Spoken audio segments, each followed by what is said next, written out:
Hey everyone, I wanted to give you a quick little video here today to help you with the graphing ones. I don't really know if I did a good job explaining how to do the graphs on these. So this is one of the questions from the actual assignment. I don't know which number it is, but I don't care. I'm just going to do it, and it'll be the correct answer, hopefully, if I do it right.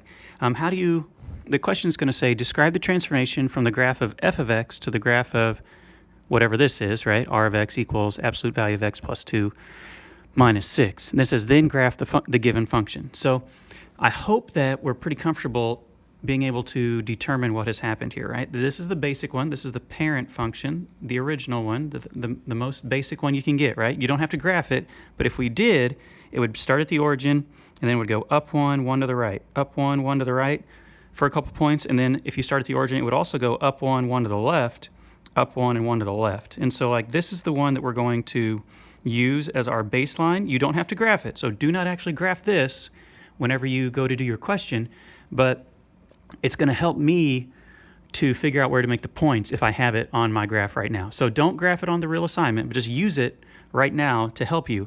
What they've done right here, you can see in the new one, in the R of x, they have added this plus 2 inside the absolute value bars. I hope you remember what that means. If it's inside the absolute value bars, it is a horizontal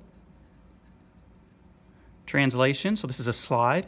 And remember, whenever you do horizontal, it goes the opposite of the way that you would think. So plus 2 is not 2 to the right. Plus 2 is actually 2 to the left.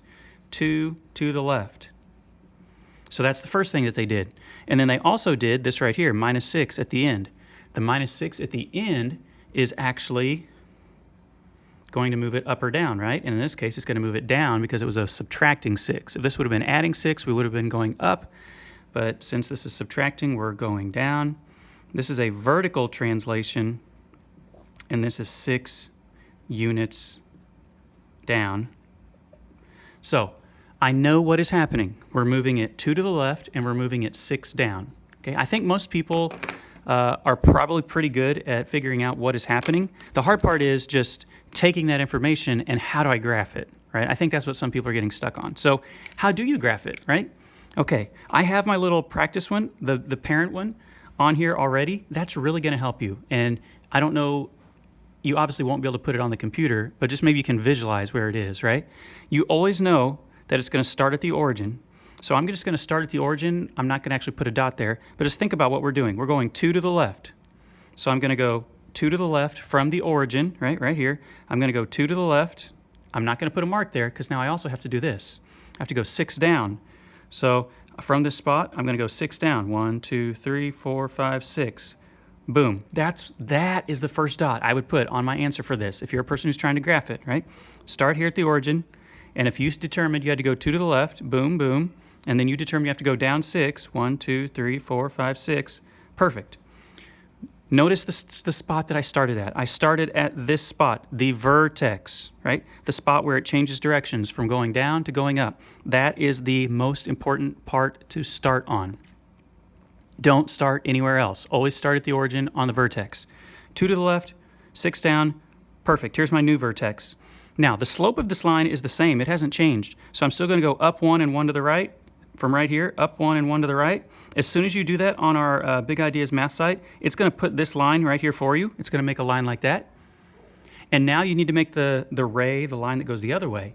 And so to make the other part of the line, you're going to click on the vertex again. And now, except instead of going up 1 and 1 to the right, now you go up 1 and 1 to the left. So up 1 spot, 1 to the left. And as soon as you do that, it should automatically put in the ray going that way. Okay, so that is the quick way to do it. I feel like that's the best, right?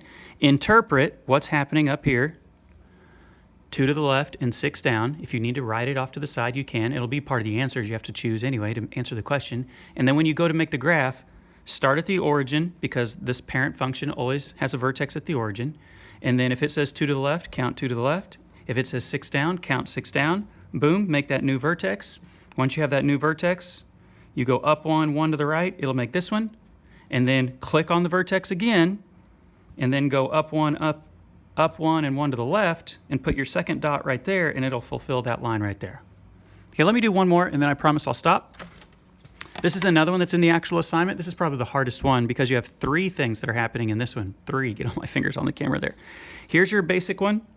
The basic one is right here, just like normal. So in theory, it's right there at the origin. I'm not going to draw it this time. I'm going to try to make this look exactly like your computer screen will look like. But we have three things that are happening right now.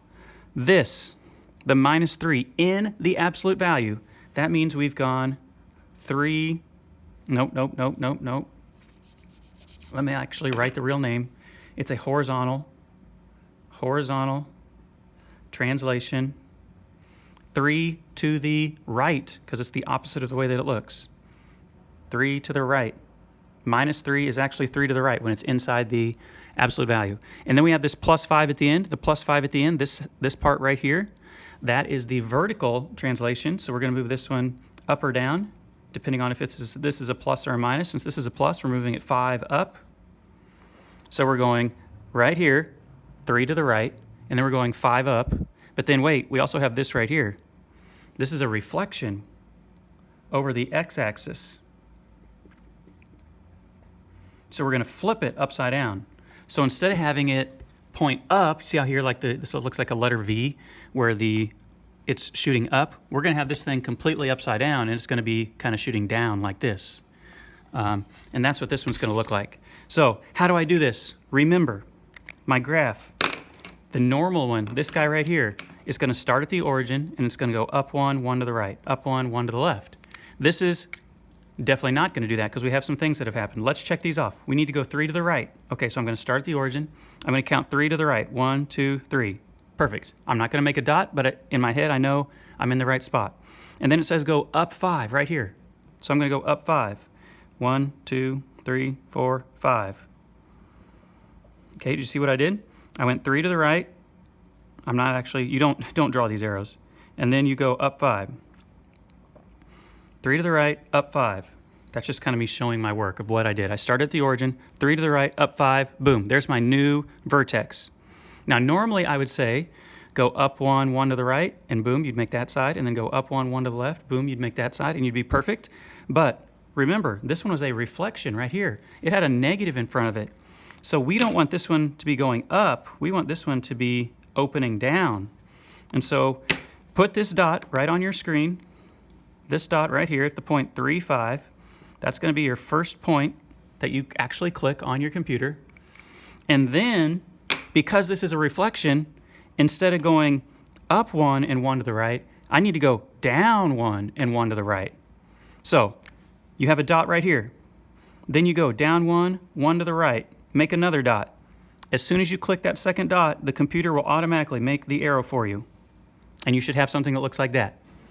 You should be pretty happy because that looks like the way we want it. And then, to make the other half of it, this left-hand side, click on the vertex again, and then go down 1, 1 to the left. Down 1, 1 to the left, and the computer should automatically make the rest of the line look like that. Okay? So in my opinion, that is the easiest way to graph these. In theory, there would be a different way. Like, I guess if you were really desperate, you could make an X and Y table and like pick numbers, but you would have to pick the right numbers. If you didn't pick the right numbers, you might only get one side of the graph, and then you would have a hard time making both sides of it, and then the computer would be weird with you because it's not like graphing it on a piece of paper. So I recommend just doing it like this. Interpret what's happening in a list, and then just move your dots from the origin until you get it the way you want it. Okay, I'm going to upload this so this can help you all, and I hope you have a good rest of the assignment. Email me if this doesn't make sense.